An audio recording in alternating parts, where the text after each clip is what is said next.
Domestic and drinking water అది కూడా ఇక్కడే ఉంది Bhagiratha. Major market 282.8 megawatts sanction అయింది. 282.8 megawatts sanction. Major market power generation తర్వాత 67 టీఎంసీ యూటిలైజేషన్ కు ఇచ్చింది. 282.8 82.8 ఎక్కువే వస్తుంది. ఎక్కువనే వస్తుంది. అంటే యాక్చువల్ గా ఛత్తీస్గఢ్ తీసుకున్నాం సార్. ఛత్తీస్గఢ్ డెవలప్మెంట్ 350 అనుకున్నాం.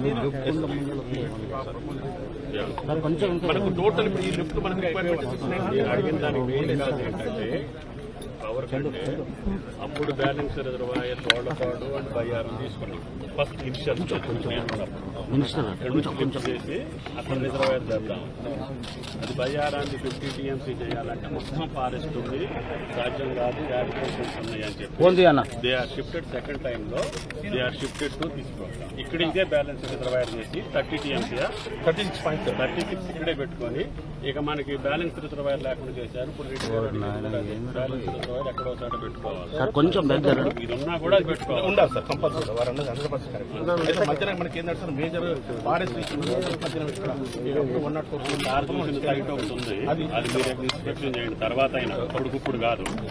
ఈ మనకి టన్నెల్స్ అయ్యే లోపల అది ప్లాన్ చేసుకుంటే ఇది సిల్ట్ అయిపోతుంటుంది. ఎప్పుడు ఇది మ్యాక్సిమం సిల్ట్ అవుతుంది సార్. అదిగో మొత్తం నిండిపోయింది. మొత్తం ఇది డీసిల్ట్ చేయాలంటే మనం వెకేట్ చేయలేము వాటర్, ఎందుకంటే డ్రింకింగ్ వాటర్ స్కీమ్ ఉంది. అది 360 రోజులు నడవాలంటే దీన్ని డిప్లీట్ చేయలేము. కాబట్టి దానికి ఏ రకమైన మోడల్ ఉంటుందో దాన్ని వర్కౌట్ చేయాలి. మనకి బ్యాలెన్స్ రిజర్వాయర్ ఉందనుకోండి, ఈ అప్పుడు మరి డ్రింకింగ్ వాటర్ ఎట్లా తీసుకెళ్తాం? నావిగేషన్ అప్పుడు ఉందట అక్కడే mini power project navigation canal ఉంది. ప్రొవిజన్ పెట్టమని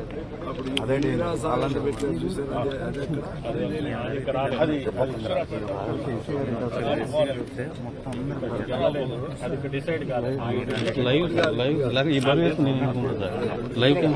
కట్టిన మిషన్ భగీరథ స్కీమ్ ఉన్నది కాబట్టి డ్రింకింగ్ వాటర్ తీసుకున్నాం. ప్రోగ్రామ్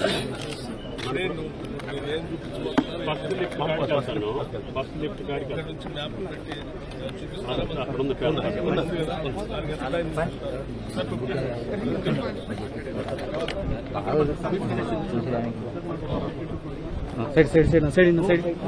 సైడ్ వెళ్ళిపోతా.